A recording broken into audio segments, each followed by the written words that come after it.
Paltrocast. Les, Nick, a pleasure to be speaking with both of you.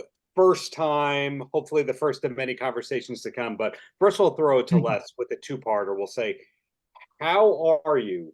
And how does it feel to know that the first U.S. tour in 40-ish years is about to happen? I'm really great. We were talking earlier, I was telling you about how I've lived in Spain for 20 years, but had to come back because there's so much happening with haircuts at the moment. Just snowballing and completely unexpected. We didn't do anything. It all came to us. It's like the universe said, I'm going to organize absolutely everything. All you have to do is turn up. So I'm having a ball. I'm loving every second of it. And I can't wait to get started again this year. What was the second part of the question? Well, how does it feel? You kind of answered it with the how are you and how does it feel to be touring for the first time? Oh, yeah. It's really good. Well, I've got a little bit on the rest of the guys because I was in America in '89 with the Rick Astley tour. I played bass for him on his tour. So I was back in '89. So it's not as long a time as the rest of the guys. But before I throw it to Nick, when you were with Rick Astley in '89, he was not yet doing the AC/DC I play drums thing yet, right? No, he was a frustrated drummer. And in rehearsals, whenever the drummer went to the toilet, he'd jump on the kit. But no, we didn't see it to that extent, no. Right. Well, so Nick, the two-parter, how are you?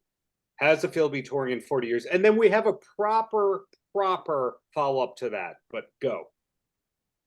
I'm great, same as Les. We're chuffed. We're just everything that is happening, we're completely like thankful and grateful for it, which is probably not as the same as what it was 40 years ago, because when things are happening when you're younger, you just think everything's kind of like, we were so taken back, weren't we, Les? When it happened. When it first happened, it was just so overwhelming that we weren't ready for it. And now we've got 40 years to be ready. Yeah. We're really appreciative of everything that is happening. And like Les said, it's just happening organically and just, you know, like even our manager now, they're brilliant. They manage bands really well. And they keep getting awards for being great managers. So it's just like everything's just more of a gift than ever, actually. And this tour is a gift. It's a bit like, wow, we're just sitting back and watching it, aren't we, Les? And allowing it to happen. Just welcoming it. Yeah. Just say yes to everything. And, you know, kudos to you in that your big tour is actually playing major markets in big rooms. You didn't have to do warm-up shows. You didn't have to do a sad kind of return to the States. But the follow-up to that, and I'll throw it to Nick, and I want to see if you agree with him, Les, is the Haircut 100 name. Is it the numbers 100 or is it the spelling out of the 100? Because I see it both ways, and I don't know which one's correct. What's your preference and what's correct? Well, we like the numbers, but sometimes it just doesn't work. Like we've got the typeface, which is Balmoral script. Actually, just Balmoral. That's a Palace script, is another typeface completely.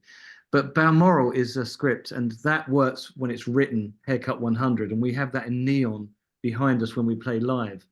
And that didn't work so well when it's just written in numbers. So that's why we're open to any way, really. But it's just that initially we were just Haircut then 100, a bit like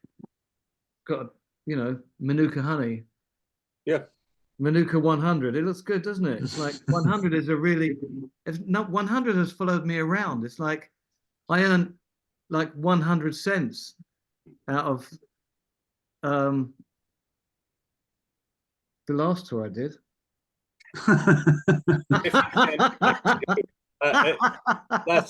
Is that your preference as well in terms of it can be spelled out however you want it to be spelled out, or are you a numbers guy?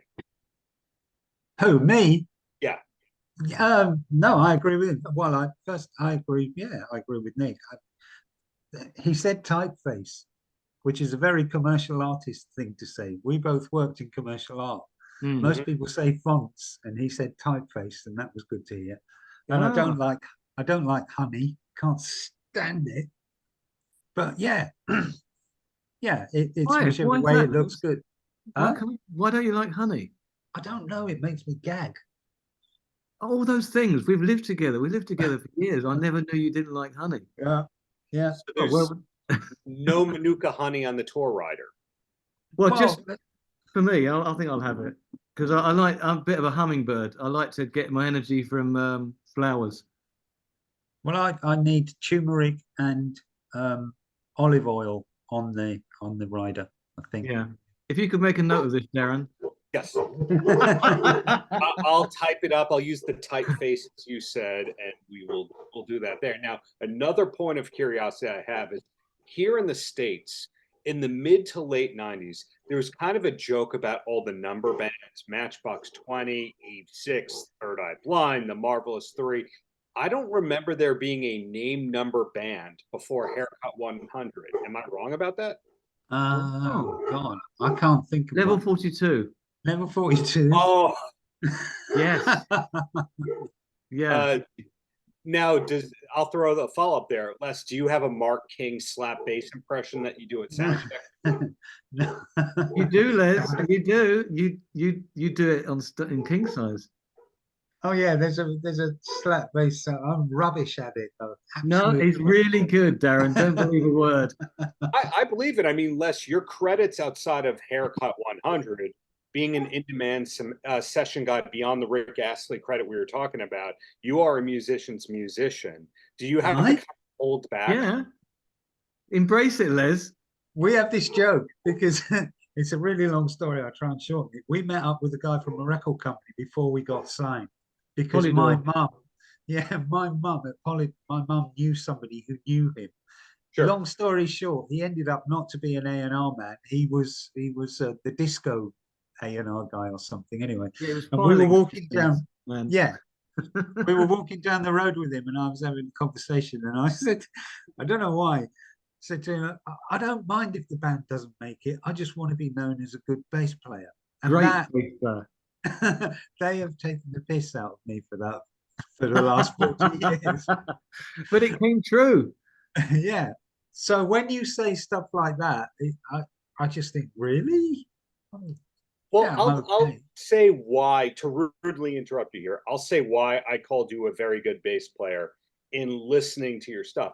Because a lot of your peers that you were touring with, they were either exceptional bass players in the band or using keyboard bass, you know, keyboard drums, keyboard bass, and all that. But you were actually a real player. Unlike, and I'm not throwing shade at the people that you're touring with on this. I'm just saying you were a real musician at a time when you either could be a throwaway or a real person.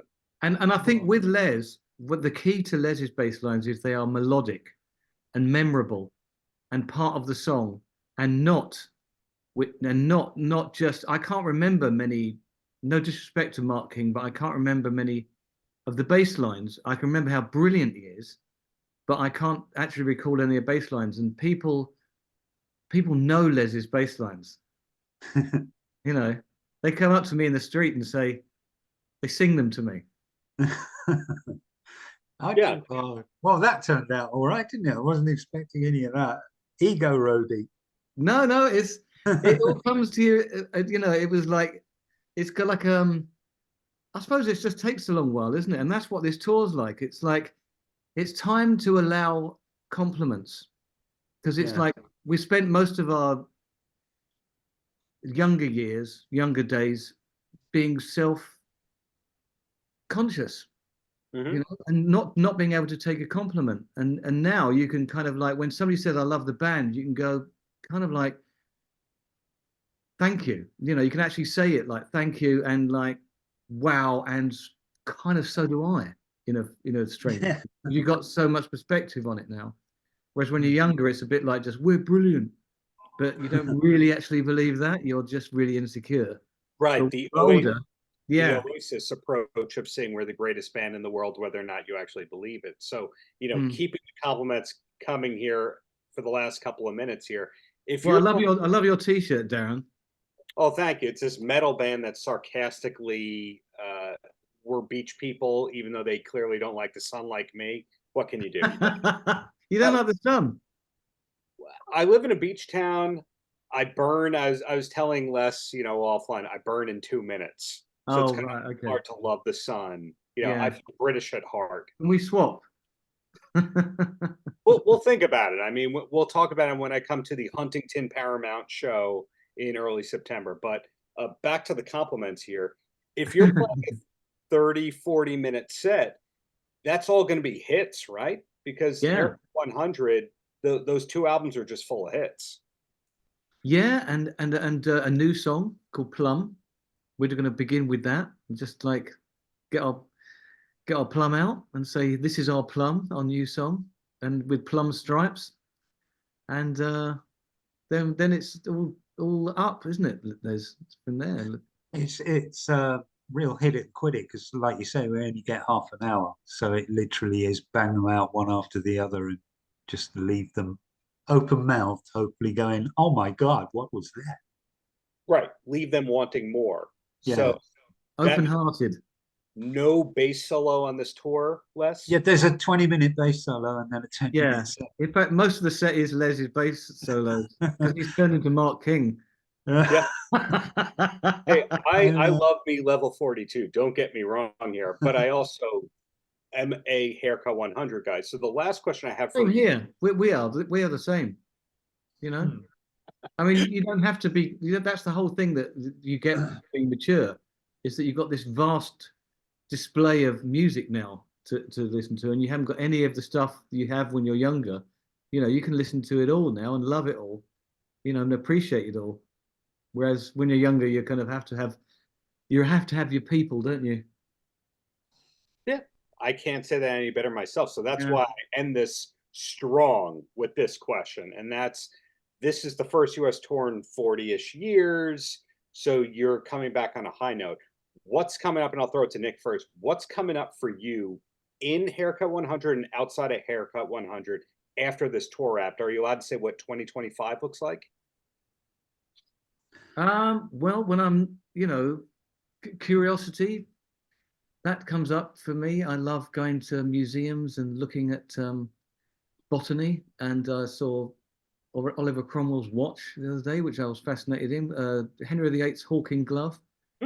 So I like to scour around Oxford and things, and nature. I love nature, so I feel like supremely blessed at the moment because I'm in the best band in the world, and then I get to like look at nature for the rest of the year. So there is no inside or outside of Haircut 100. It's a lifestyle. It's like Manuka honey.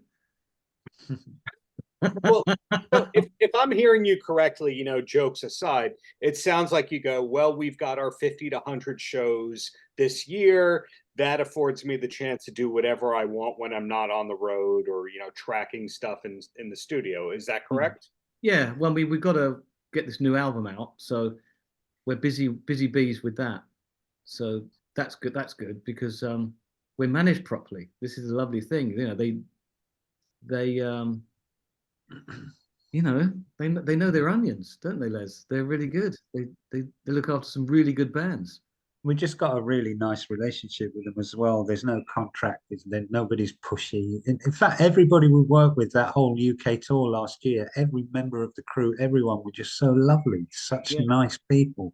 Yeah. We got on so well, and we've kept in touch on WhatsApp group ever since, and everyone's just desperate to go out again and have some fun again. Yeah, it was a really good vibe. Well, that is the sign of a successful film shoot when there's a text thread going on or a WhatsApp thing. So the fact that your tour had that, it keeps going. So to be a broken record here, I'm excited to see this live. You folks, ABC, Howard Jones, etc. Probably 3 to 4 hours of hits. Sorry, you're promising, you're over delivering. Did you say that there was who are the other? Well, there are other people on this tour? Is that in the contract? You don't say the name Martin Fry, or is it you say Martin Fry 3 times and he appears? Which one? Darren. Yes, sir. Darren, when you see us, you won't want to see them. Well, I've had the pleasure of interviewing both of them. And what I find fascinating about Martin Fry is we think of him as the suit guy, but he's actually a really punk rock guy that just happens to wear a suit. Yeah, I think of Donald Trump. Paltrow